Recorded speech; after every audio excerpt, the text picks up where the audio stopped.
The member for Mayo. Thank you, Deputy Speaker.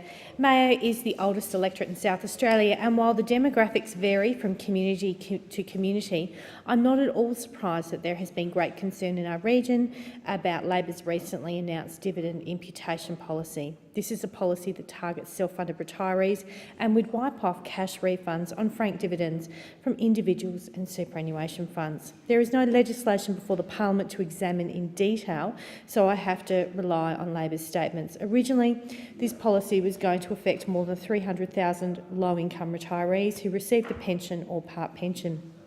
Understandably, there was a backlash to this, and so Labor amended the policy to exempt people who receive the age pension, disability support pension, carers payment, parenting payment, New Start and sickness allowance.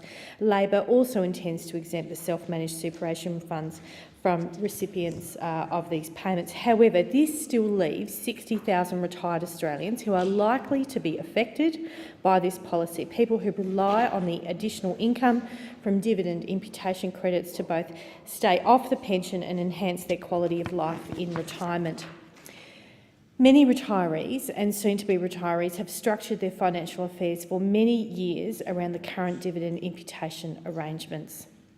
Long-term financial decisions made to structure savings so that upon leaving the workforce, people do not rely on a pension payment. And I want to put on the record that I and my Centre Alliance Senate colleagues will not support any legislation that will leave retirees worse off.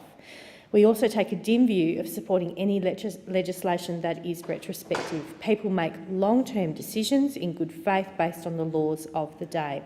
And there is further potential consequences of this proposal that I think we must consider in this Parliament. And a very important one is regional Australia. It is self-funded retirees that are contributing significantly to the regional tourism in this country. They are known as the grey nomads. They are spending their money in our regional communities, and I thank them wholeheartedly for that. And I do not want to see this opportunity for regional Australia and for regional Australia's tourism to diminish. I'd also like to make the point that such a proposal leaves my generation, Generation X, quite nervous. You know, if we have a precedent where legislation is made retrospective and it changes the long-term planning of people for their retirement, our generation will, I think, be less inclined to invest and save very hard for our own retirement and to be self-funding.